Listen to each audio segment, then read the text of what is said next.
Welcome the students of 10th class. आपको इरशाद sir खैर मकदम करता है और स्वागत करता है। बच्चों, आज हम ट्रिग्नोमेट्री का एक और इम्पॉर्टेंट कंसेप्ट लेकर आए हैं।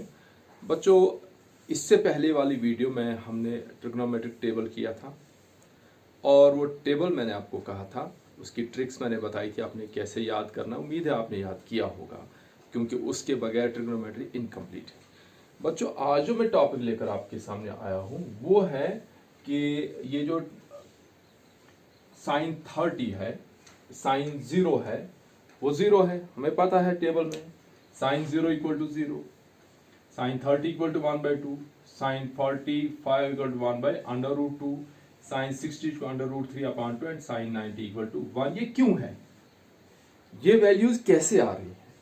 बच्चों, जहां तक क्वेश्चन की बात है तो क्वेश्चन तो आप आसानी से इन वैल्यूज को कर सकते हो, लेकिन जहां बच्चों कॉन्सेप्ट की बात है, जहां आपकी स्ट्रॉन्ग बेस की बात है, वहां इनका प्रूफ होना बहुत जरूरी है।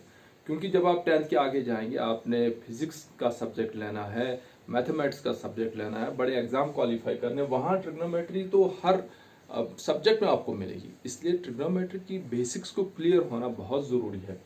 इसीलिए बच्चों मैंने ये जो आपके सामने टेबल लाया, मैं इस टेबल को प्रूव कर, आज का हमारा टॉपिक होगा, हम ये देखेंगे कि साइन 30 1/2 कैसे आता है, और इसी तरह से cos 30 जो है वो √3/2 आएगा। जैसे अभी अगर मैं टेबल को कंप्लीट करूं तो इसको रिवर्स ऑर्डर, यहाँ 1 आएगा, यहाँ बच्चों √3/2 आएगा। इसका मतलब cos 30 जो है √3/2 है, और ये 1/√2 है, और ये बच्चों है 1/2, और ये है यहाँ 0।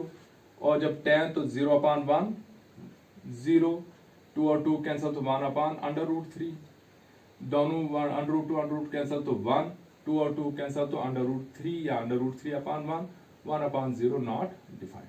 बाकी के जो तीनों इन्हीं के रेसिप्रोकल है।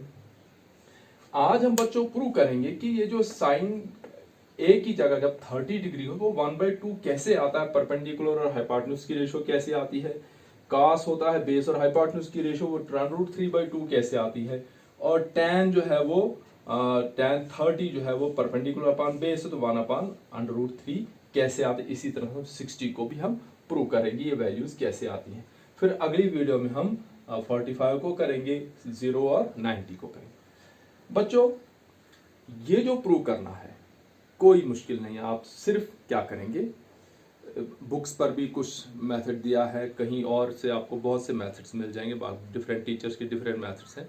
लेकिन बच्चों, जो मैंने सोचा आपके लिए, मैंने ये सोचा कि जो आपकी ट्रिग्नोमेट्री की इंट्रोडक्शन है, आप एक बार इसको प्रूव करने से पहले उस इंट्रोडक्शन को एक बार फिर आप देखेंगे। वहां हमने पढ़ा था कि जो ट्रिग्नोमेट्री है वो राइट ट्रायंगल पर एप्लीकेबल है, और राइट ट्रायंगल में जब भी हम साइन कॉस टैन जो साइड्स की रेशियो निकालते हैं, हमें 3 की 3 साइड्स अवेलेबल होनी चाहिए। ठीक है बच्चों, और तभी हम बार बार पाइथागोरस थ्योरम में अप्लाई करते हैं और 3 की 3 साइड्स में। सेम कॉन्सेप्ट बच्चों मैं यहाँ अप्लाई कर रहा हूँ। यहाँ भी हम क्या करेंगे, राइट ट्रायंगल ले लेंगे, पाइथागोरस थ्योरम से 3 की 3 साइड निकालेंगे, और एक एंगल जब 30 होगा तो हम सारी की सारी रेशियोज निकाल सकते हैं। तो बच्चों देखिए, जब हमारा जो टॉपिक है trigonometric ratios of 30 degree and 60 degree. ठीक है बच्चों, देखिए हम क्या करें, पहला स्टेप होगा हमारे पास, take an equilateral triangle ABC. ये मैंने ले ली, in which AB equal to BC equal to AC। पता आपको कि इक्विलेटरल ट्रायंगल की 3 की 3 sides equal AB equal to BC equal to AC। मैंने क्या किया, इन तीनों साइड्स को मैंने रखा कि लेट ईच साइड, यहां मैं लिखता हूं लेट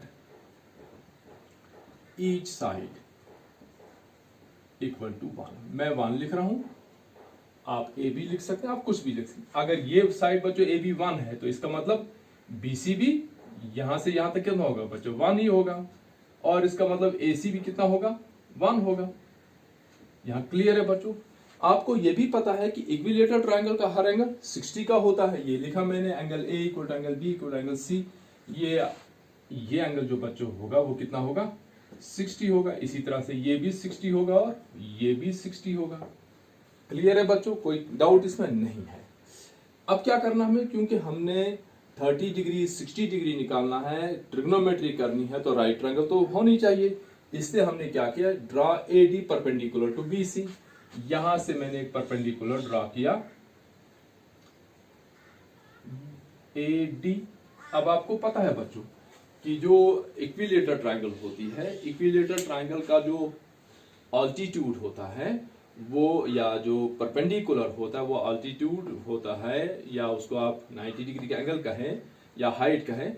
तो इक्विलेटरल ट्रायंगल का जो ऑल्टीट्यूड होता है वो मीडियन का काम भी करता है। मीडियन का काम मतलब कि ये BC को दो इक्वल पार्ट्स में डिवाइड करता है, यानी BD और DC इक्वल हो गया। BC कितना था बच्चों, हमने रखा हुआ 1, इसका मतलब B से D तक कितना होगा, हाफ। हाफ मीन्स 1/2 ये होगा। तो ये बच्चों इधर होगा 1/2 और ये इधर भी होगा 1/2। ठीक है, और यही ऑल्टीट्यूड, ठीक है, यही परपेंडिकुलर इस एंगल A को भी बाइसेक्ट करता है। इसका मतलब ये हुआ कि ये जो एंगल है ये 30 डिग्री हो गया और इधर वाला एंगल भी 30 डिग्री हो गया। मैं इसको नहीं लिख रहा हूं, अंडरस्टूड है बच्चों। ये दो चीजें आप ध्यान में रखेंगे कि जब हम इक्विलेटरल ट्रायंगल में ऑल्टीट्यूड ड्रा करते हैं, वो ऑल्टीट्यूड 3 काम करता है। वो ऑल्टीट्यूड मतलब यहाँ वो 90 का एंगल भी बनाता है, ठीक है, और इसके साथ साथ वो BC को बाइसेक्ट भी करता है। इसका मतलब BC हमने 1 लिया था तो BD हाफ हुआ, तो और ये हाफ को मैथमेटिकली 1/2 लिखते हैं बच्चों, ठीक है। और इसके बाद ये जो ऑल्टीट्यूड ये एंगल A को बाइसेक्ट भी करता है। तो एंगल A पूरा था बच्चों कितने का, 60 का। इसका मतलब 30 इधर रहा और 30 इधर हो गया, ठीक है बच्चों। ये हमारा काम, यही मैंने यहां लिखा, देखो AD perpendicular to BC, angle BAD, कौन सा एंगल बच्चों, BAD, ये वाला एंगल, ये कितना हुआ बच्चों, हाफ ऑफ BAC, पूरे एंगल A का हाफ होगा तो वो 60 का हाफ, इसका मतलब BAD 30 डिग्री होगा। BD जो BC का हाफ होगा, इसका मतलब BD जो 1/2 होगा।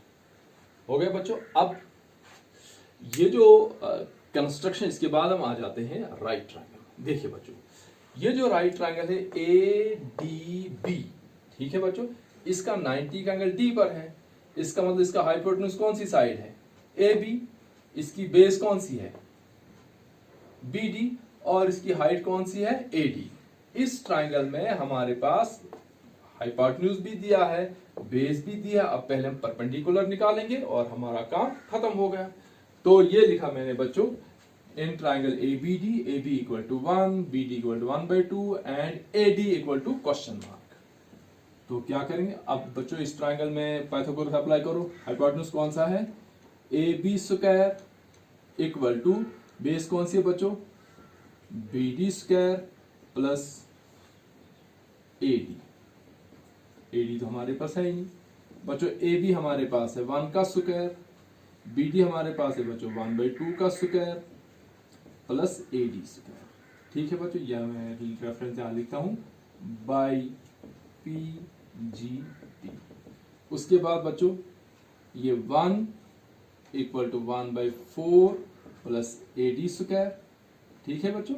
1/4 को ट्रांसपोज करेंगे लेफ्ट साइड, ये बनेगा 1 minus 1/4 equal to AD square. तो 1 माइनस 1/4 कितना हो बच्चों, 4 माइनस 1/4, क्रॉस मल्टीपल करें, एलसीएम निकाला हमने, AD स्क्वायर। तो हमारे पास बच्चों AD स्क्वायर कितना आया, AD स्क्वायर इक्वल टू 3/4, और या हम ऐसे लिखेंगे, this gives us AD equal to under root of 3/4। बच्चों 4 तो परफेक्ट स्क्वायर है, ये स्क्वायर रूट से बाहर आएगा।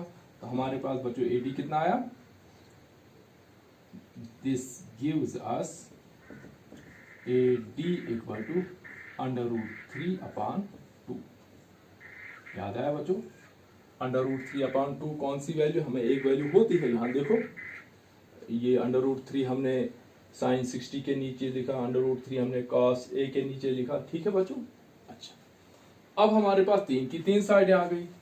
ये जो AD हमारे पास आया बच्चों कितना आया, अंडर रूट 3/2, यानी यहां AD कितना आया बच्चों, अंडर रूट 3/2। हो गया काम हमारा। अब हमारे पास परपेंडिकुलर भी आ गया, बेस भी आ गए और हाइपोटेन्यूज भी आ गए। अब हम लेते हैं 30 डिग्री के एंगल। तो बच्चों हम पहले ले लेंगे 30। ये एंगल कौन सा बच्चों, A, ठीक है। और फिर वो इंट्रोडक्शन का आप दिमाग में रखो कि जब हम ट्राइंगल ए डी बी में जाएंगे और इस एंगल को ले लेंगे, यहाँ एंगल ए है, ए की जगह इस वक्त 30 है, तो बताओ मुझे बच्चों हाइपोटेन्यूज तो ए बी है, तो बेस कौन सी है? बेस आएगी बच्चों ए डी, और परपेंडिकुलर कौन सा आएगा बच्चों? B D. क्यों? क्योंकि एडजेसेंट साइड बेस होती है और अपोजिट साइड परपेंडिकुलर। हम यहां लिखेंगे अब साइन 30 इक्वल टू, बच्चों आपको पता है ना वो कि पहली बार पहलवान हार बैठा, पहला है साइन, दूसरा कॉस और तीसरा टैन। तो साइन किसके बराबर बच्चों? P अपान H। जाओ बच्चों ट्राइंगल में, P कौन सी साइड है? 1/2, तो 1/2 अपान H कौन सी साइड है बच्चों? 1। ठीक है, जब ये बच्चों 1/2 अपान 1 कितना हो? 1 ही हुआ ना, तो this means sine 30 equal to 1/2 हो गया बच्चों 1। ठीक है, अब हम देखो 1/2 अपान 1 है ना, 1 को 1/1 लिख सकते हैं, तो जो ऊपर जाएगा रेसिप्रोकल 1/1 का ही आएगा, तो 1/2 में कोई चेंज नहीं आएगी। ठीक है बच्चों, तो हमारे पास साइन 30 कितना आया? 1/2। उसके बाद साइन के बाद क्या था बच्चों? कॉस। फिर आएगा हमारे पास कॉस 30, किसके बराबर होता है बच्चों? Base upon hypotenuse. तो बेस कितनी है बच्चों? बेस कितनी है? √3/2। तो बेस हमारे पास ऊपर आई √3/2 और होल डिवाइडेड बाय बेस √3/2, और पूरा डिवाइड किससे? हाइपोटेन्यूज कितना बच्चों? 1। अब अपान 1 रखें तो वही नंबर रहता है, तो this means cos 30 equal to √3/2। वो भी बच्चों दो वैल्यूज, साइन कॉस। अब tan मैं यहां लिख रहा हूं, tan 30 इक्वल टू कितना आना चाहिए बच्चों? 1/√3। तो tan 30 किसके बराबर होता है बच्चों? ये होता है साइन 30 अपान cos 30। ठीक है बच्चों, साइन 30 हमारे पास कितना है? 1/2, या 1/2 होल डिवाइडेड बाय √3/2। ठीक है बच्चों, ये नीचे वाली वैल्यू जब ऊपर हो जाती है इसका रेसिप्रोकल आता, हमारे पास कितना आया? 1/2 मल्टीप्लाई बाय 2/√3। 2 और 2 कैंसिल, तो हमारे पास साइन tan 30 किसके बराबर है बच्चों? 1/√। ठीक है, अब नीचे के जो 3 है वो आप खुद कर सकते हैं। यही देखो बच्चों, साइन का रेसिप्रोकल कौन है? कोसेक। तो यहां लिखेंगे हम this gives cosec 30 equal to 1/2 है, तो 2/1। और बच्चों कॉस का रेसिप्रोकल क्या है? This means sec 30 equal to इसी का 2/1, इसी का रेसिप्रोकल √3/2 का रेसिप्रोकल 2/√3। और बच्चों tan 30 का रेसिप्रोकल कितना बच्चों? cot 30, वो होगा √3/1। हो गया बच्चों, आइडिया आया कि ये कंस्ट्रक्शन तो सेम रहेगी। उसके बाद आपने इस ट्रायंगल में जाना है और डायरेक्ट आप पाइथागोरस थ्योरम लगाएंगे, अल्टीट्यूड निकालेंगे, और 3 की 3 साइडें आ गई, फिर आप साइन कॉस टैन 3, फिर उनके आगे रेसिप्रोकल। अब बच्चों मैं लेता हूं 60 डिग्री। देखिए, अब इस कंस्ट्रक्शन को रिपीट करने की जरूरत हमें नहीं है, क्योंकि हमारे पास ये साइडें आ चुकी हैं, ये हमारे पास आ चुका है, और पाइथागोरस थ्योरम भी रिपीट करने की जरूरत नहीं है। ठीक है, तो ये अब यहां तक तो हम यहां सेम है, क्योंकि यहां हमने पाइथागोरस अप्लाई की है। ए बी 1, बी डी 1/2 और ए डी कितना निकला? √3/2। अब हम ले लेंगे बच्चों साइन 60 डिग्री इक्वल साइन, फिर वही बच्चों परपेंडिकुलर अपान हाइपोटेन्यूज इक्वल। अब बच्चों 60 डिग्री कहाँ है? 60 डिग्री यहाँ है। इसको लेकर बच्चों परपेंडिकुलर कौन सी साइड बनेगी? अब ए डी, और बेस कौन सी बनेगी? B D. ठीक है बच्चों, तो बेस हमारे पास कितनी है? 1/2, और अल्टीट्यूड कितना? √3/2। तो ये आएगा परपेंडिकुलर हमारे पास कितना होगा बच्चों? बी के अपोजिट कौन सी साइड है? A D. तो ये परपेंडिकुलर हमारे पास है √3/2 होल डिवाइड बाई हाइपोटेन्यूज कितना बच्चों वही 1। तो किसी भी नंबर, जैसे मैं लिखता हूँ 7/1 इक्वल टू 7, 3/2/1 मीन्स कि नंबर वही 3/2 ही रहेगा। ठीक है बच्चों, तो √3/2/1 इक्वल टू √3/2। इसका मतलब साइन 60 कितना था बच्चों, √3/2। यही हम निकालेंगे इसका रेसिप्रोकल। दिस मीन्स कोसेक 60 बच्चों कितना होगा, इसी का रेसिप्रोकल 2/√3। ये निकला हमारे पास, कोसेक 60 भी आया और साइन 60। अब साइन के बाद बच्चों cos 60 किसके बराबर है बच्चों, base upon hypotenuse equal to 60 को लेकर बेस कौन सी है बच्चों, 1/2, तो 1/2 होल डिवाइडेड बाय 1। ठीक है बच्चों, क्योंकि हाइपोटेन्यूज 1 है, तो ये हमारे पास कितना है 1/2। और cos का रेसिप्रोकल बच्चों sec 60 इक्वल टू 1/2 का अपोजिट कितना होगा बच्चों, 2/1।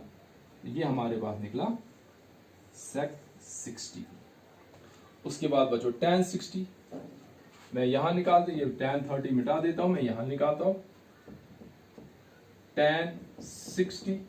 तो कितना होगा बच्चों, tan 60 होता है परपेंडिकुलर अपॉन बेस या साइन बाय cos। ठीक है, तो परपेंडिकुलर आपका कितना बच्चों, इस 60 को लेकर √3/2 और बेस बच्चों कितनी है 1/2। ये 2 कैंसल, तो √3/1। तो बच्चों tan 60 √3/1। अब वहीं पर इसका reciprocal, this means cot 60 equal to 1/√3। इसका रेसिप्रोकल बच्चों पता चला।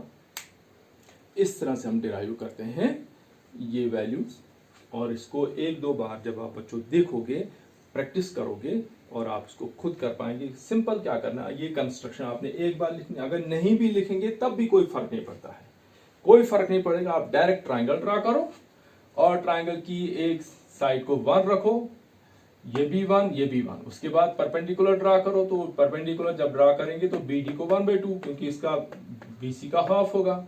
ये पूरा एंगल था 60 क्योंकि ये इक्विलेटर ट्राइंगल, तो जब ये परपेंडिकुलर पर तो ये 30। तो अब आपके पास ये 30, ये 1/2, ये 1 और ये आप पाइथागोरस थ्योरम से निकालेंगे √3/2 ही आएगा। अब जब आपके पास तीनों साइडें आई तो आप 30 की सारी रेशियोज निकालते हैं, sign cos tan cot sec cosec, इसी तरह से 60 की भी निकाल सकते हैं। So thanks for watching.